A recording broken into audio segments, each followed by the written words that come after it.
cozinha se desenvolveu muito nos últimos anos a partir de conhecimentos científicos. Essas reações químicas que acontecem na cozinha realmente faz parte do nosso dia a dia. A cozinha é reação química.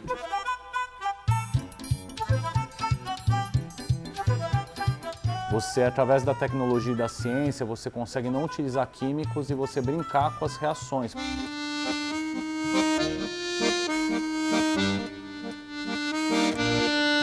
A questão da bioquímica de alimentos e a gastronomia, elas andam muito juntas.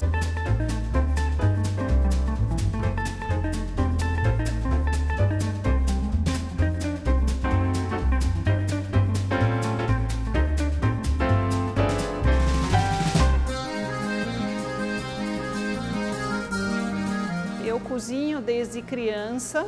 Quando adolescente, às vezes eu me perguntava, bom, mas por que em algumas situações as receitas dão certo e em outras situações elas não dão certo? E a questão da bioquímica de alimentos e a gastronomia, elas andam muito juntas.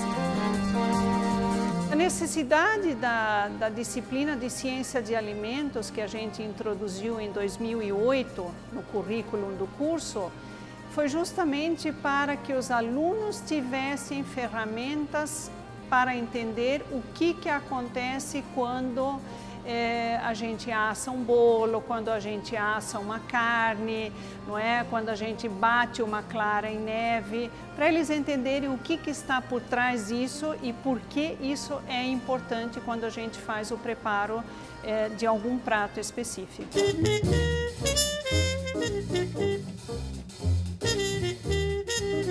Cozinhar não é alimentar o corpo, mas é alimentar a alma também. Cozinhar é um ato de amor e um ato cultural. Todo mundo que se dá conta disso acaba se apaixonando por gastronomia e se apaixona por cozinha. O interessante daqui, da casa, é que você tem uma capacidade técnica muito grande. É uma casa que está muito bem equipada, muito bem estruturada.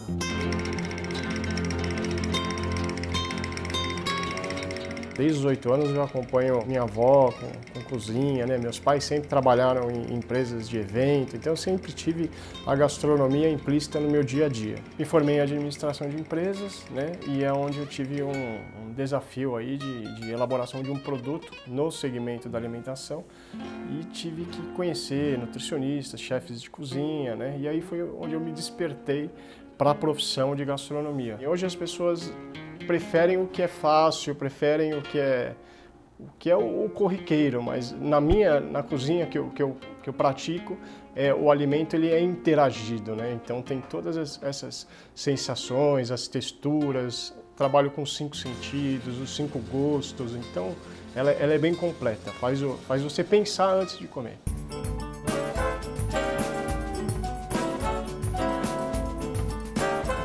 Trabalhei praticamente minha vida inteira nesse ramo, né? De bar, restaurante, danceteria, balada. O conceito do no bar, essencialmente, é a coquetelaria com esse braço da mixologia molecular, né? Que entende-se por utilizar técnicas que vieram da gastronomia, que os meus sócios que trabalham com a parte de mixologia implementaram dentro dessa outra área. Na verdade, mixologia é a ciência das misturas, é como se ela fosse um passo além da coquetelaria. Então você tem embasamento físico, químico, você trabalha uma série de outras reações para a execução de coquetéis de alta qualidade. Você consegue fazer uma espuma ou brincar com as texturas ou mudar o gosto de uma fruta ou de uma matéria-prima através de tecnologia, seja vácuo, seja um emulsificador.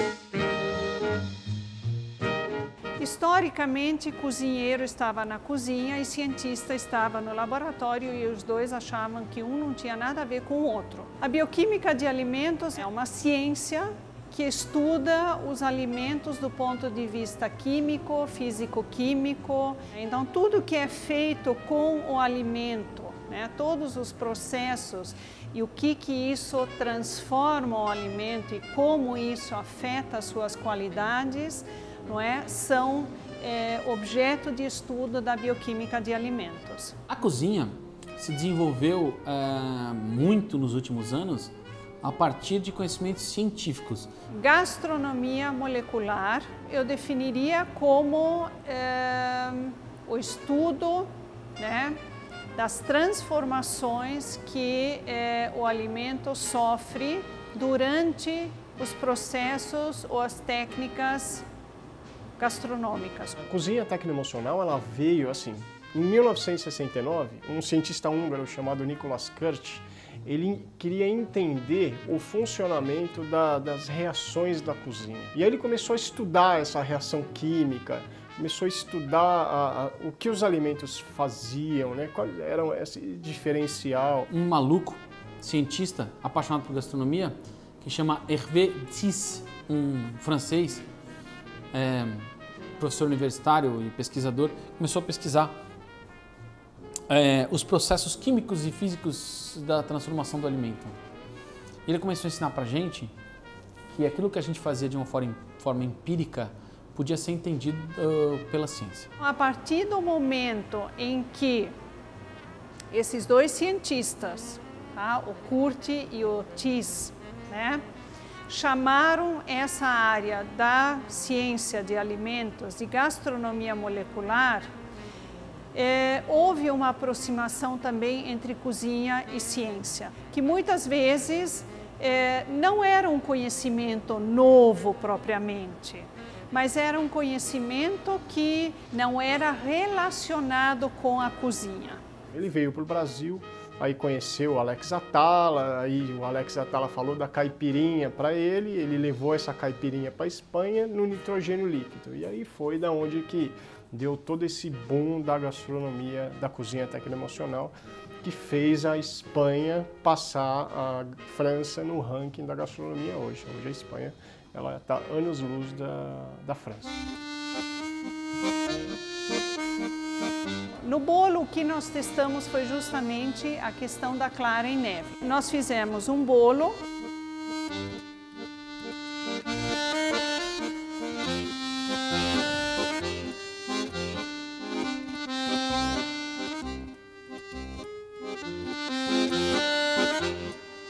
Quando eu bato a clara em neve, eu estou incorporando ar na clara. A clara, ela é constituída essencialmente por proteína e por água.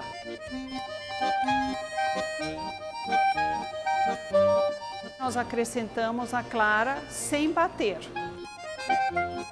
No segundo bolo, nós batemos a clara, porém não incorporamos delicadamente na massa. Incorporamos, né, de forma aleatória, sem tomar cuidado. E no terceiro exemplo, nós colocamos a clara em neve e tomamos cuidado na hora de incorporá-la à massa. E o resultado é que a gente, fazendo dessa forma, obtém um bolo muito mais macio, muito mais fofo.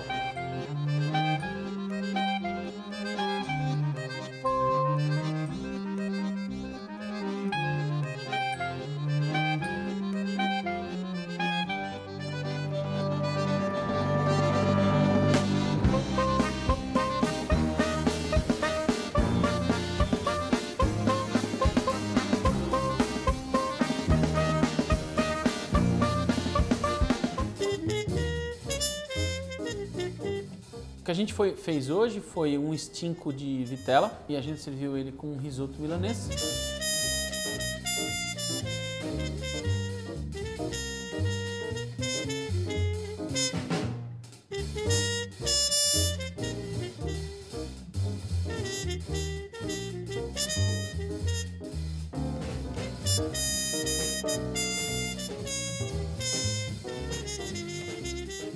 Quando eu coloco a peça para marinar e retiro pressão, ou seja, ponho ele sob vácuo, eu tenho uma marinada quase instantânea. As fibras vão se alargar, criando espaços entre as fibras em que vai penetrar a marinada, até o nível celular. É o que a gente chama de impregnação, ele é impregnado. Aquilo vai para um banho-maria de temperatura estável, que é um termocirculador, que faz com que a água fique circulando a uma temperatura estável. Dentro desse ciclo você coloca o saquinho, como aquilo está com pressão negativa, você vai para fundo. Você fica completamente abraçado por água. E se a gente cozinhar longamente, uma temperatura baixa, a gente consegue um sabor melhor, uma textura mais interessante. Por isso o nome em francês, sous vide, que quer dizer sob vácuo. Eu posso selar ele antes, ou seja, passar ele na frigideira ou na chapa antes, para dar cor, sabor, ou eu posso fazer isso depois. Primeiro a gente faz um caldo, põe o açafrão, e aí eu vou colocando caldo e mexendo, colocando caldo e mexendo, colocando mais mexendo, até eu dar o ponto que eu quero. Quando eu dou o ponto que eu gosto de mordedura, vou montar. Põe o queijo primeiro, parmesão, mexe, mexe, mexe, mexe, manteiga, mexe, mexe, mexe. Voilà.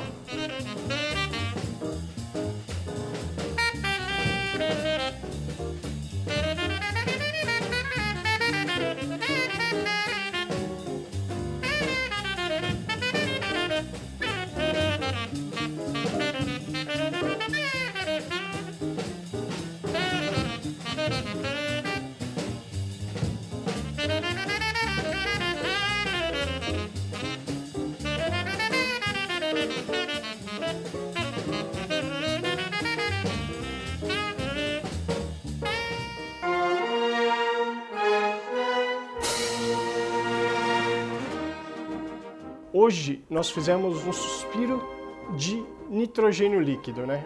Então eu fiz um chantilly de melão cantaloupe. Eu tenho base de gordura, eu utilizei um creme de leite fresco, tá? Um xarope de melão cantaloupe, tá? Misturei isso e coloquei ele numa garrafa.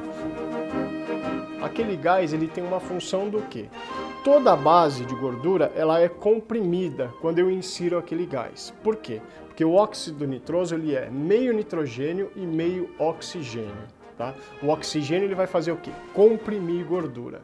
E o nitrogênio vai dar aquela baixa temperatura. Por isso que ele entra na garrafa líquido e de repente sai numa textura muito comprimida, por conta do óxido nitroso. Eu tirando já o meu chantilly, eu vou inserir ele no nitrogênio líquido, como se fosse um óleo em baixa temperatura, numa temperatura de menos 196 graus, e é onde ela tem um processo de fritura por imersão, só que inversa. A base de suspiro, ele entra no nitrogênio, o nitrogênio ele frita rápido, e você já tem aquela textura, aquela leveza de um suspiro, como se tivesse saído do forno de uma hora e meia de forno convencional. Então, se fosse no convencional, seria desidratação ao forno, e demora em torno de uma hora e meia, dependendo do forno, né? Nessa preparação com a criogenia, o suspiro eu faço em 6 segundos. E aí eu montei num utensílio adequado para a criogenia, né? Coloquei uma florzinha comestível e aí eu servi para a pessoa e espero que ela tenha gostado.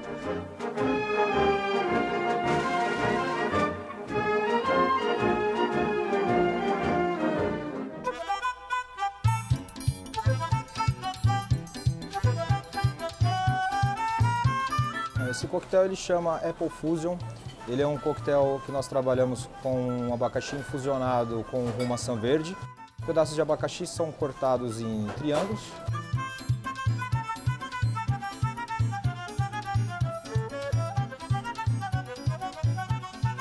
A gente utiliza uma máquina a vácuo. Essa máquina lá utiliza um processo retirando, empurrando todo o líquido do abacaxi.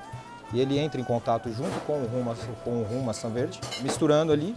E após os 60 segundos desse vácuo, ela começa a puxar todo o líquido de volta para o abacaxi. O abacaxi é como se ele fosse uma esponja, ele começa a sugar novamente todo o líquido, ficando infusionado na própria fruta. E ele é servido com uma espuma de limão siciliano também, que é produzida aqui no bar.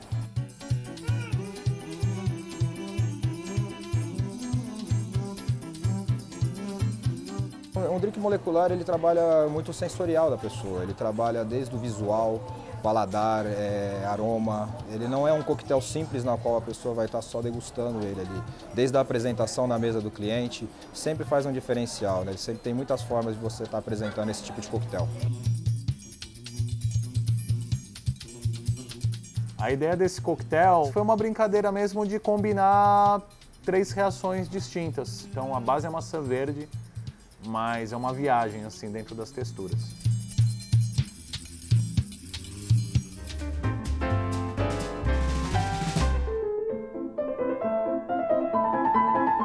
Essas reações químicas que acontecem na cozinha realmente faz parte do nosso dia a dia. A cozinha é reação química.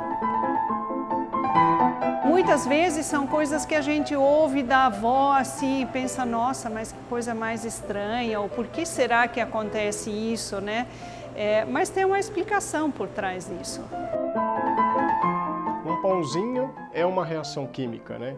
Uma fritura por imersão também é uma reação química. Uma selada de um filé mignon tem reação química. Então ela está inserida mesmo no contexto diário, né, dos gourmands, dos profissionais de cozinha. Quando a gente assa uma carne no forno, ela adquire aquela cor característica de uma carne assada, tem cheiro, tem aroma. Quando a gente faz a mesma coisa no micro-ondas, né, a carne fica pálida, não fica com aquele cheiro, né? Então, o que está por trás disso é explicado pela ciência de alimentos. Então, quando a gente utiliza o forno, a gente utiliza uma determinada temperatura que favorece a reação que acontece na superfície da carne, coisa que no micro-ondas não acontece. As pessoas às vezes acham que é porque o micro-ondas não funciona direito, porque... Não é por aí. Mas fato é que no micro-ondas a gente nunca vai conseguir atingir, né, uma carne ou um bolo, né, com essa tonalidade na superfície. Tudo que tem contato com limão cozinha por conta do ácido ascórbico. O limão, se eu coloco num peixe, parabéns, você ganhou um ceviche, né? Você vai cozinhar este peixe. Então tem que entender a reação química dos alimentos e inserir realmente do jeito positivo. Na maionese nós temos dois líquidos que em princípio são immiscíveis, que é a água e o óleo. E aí a gente precisa de algum elemento que nos permita unir esses dois líquidos, que é a presença do ovo, principalmente da gema de ovo, né, que tem essa função de emulsificante. Então, quando eu tenho dois líquidos que não se misturam, né, eu preciso de um emulsificante. Por quê? Porque esse emulsificante, na sua molécula, ele tem uma parte que se dissolve na água e a outra que se dissolve na gordura. Então, ela é que mantém esses dois líquidos, né, estáveis.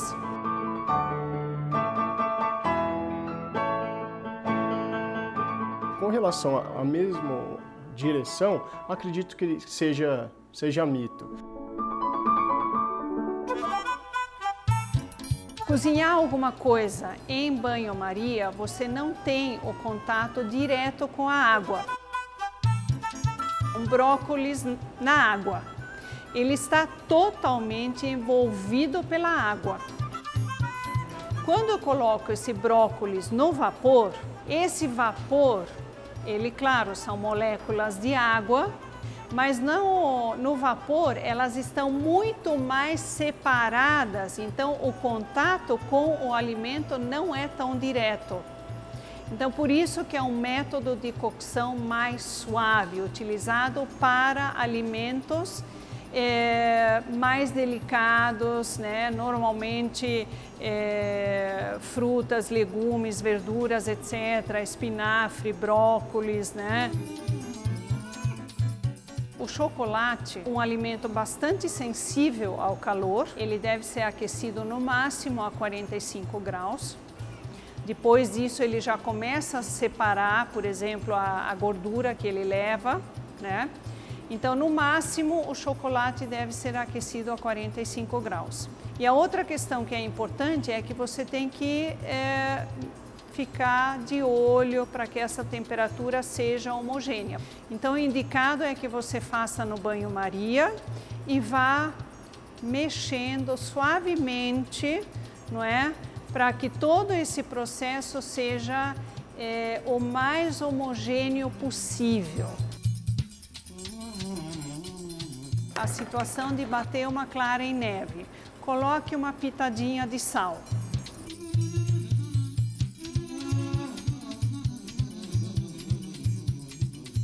Bom, mas por que que isso ajuda a bater uma clara em neve?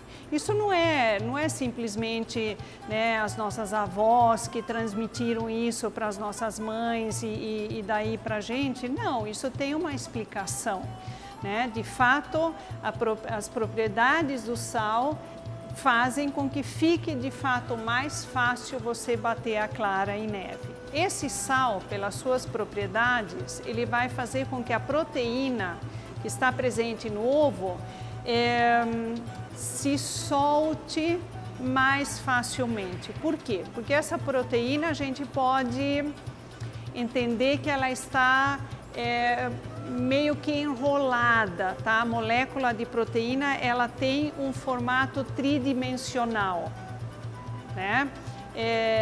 Um pouquinho assim, né? Quase uma bola, mas uma bola irregular. E quando coloco sal, né, eu consigo romper essas ligações que mantêm essa estrutura. Isto me facilita, né, na hora de bater a clara em neve, para que ela consiga estruturar essa espuma. Quando a gente cozinha o repolho roxo, a gente coloca vinagre, para ele manter essa coloração avermelhada, rosada que ele tem. Quando a gente leva o prato na pia e tem um resto, né, e a gente coloca sabão, que é alcalino, né? Então estou indo do meio ácido, propiciado pelo vinagre, para um meio alcalino, não é? Propiciado pelo detergente, ele muda de tonalidade, tá? Ele fica azul, né? Por quê? Porque ele tem um pigmento, que é por sinal da mesma família do pigmento da hortênsia, que pode ser rosinha ou azul, que dependendo do pH muda a sua coloração. Se a gente utiliza alho cru e ovo, é uma situação. Se eu utilizo alho frito, o alho já cozido, já aquecido, vamos dizer assim, a situação é outra. Por quê? Porque o calor, ele age sobre as substâncias que a gente encontra nos alimentos e transforma.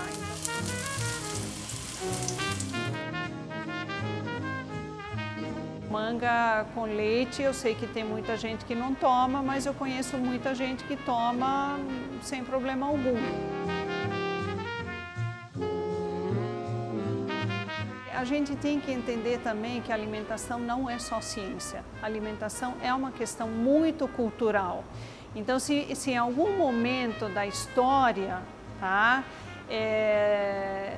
se espalhou essa questão de que os alimentos, né, preparados de tal forma não podem ser misturados, ou então determinadas misturas não dão certo, às vezes esse conhecimento ele acaba sendo transmitido e na verdade ele não tem muito embasamento lógico.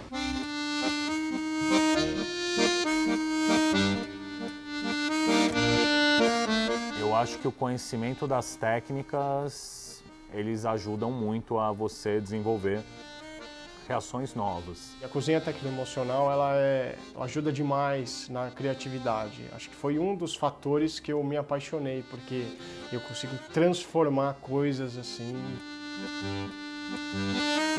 A ciência é libertadora nesse sentido, porque eu não sei, eu descubro. Quanto mais técnica eu tenho, mais longe vai a minha criatividade. Eu não sou físico, químico nem biólogo, mas sou cozinheiro e curioso.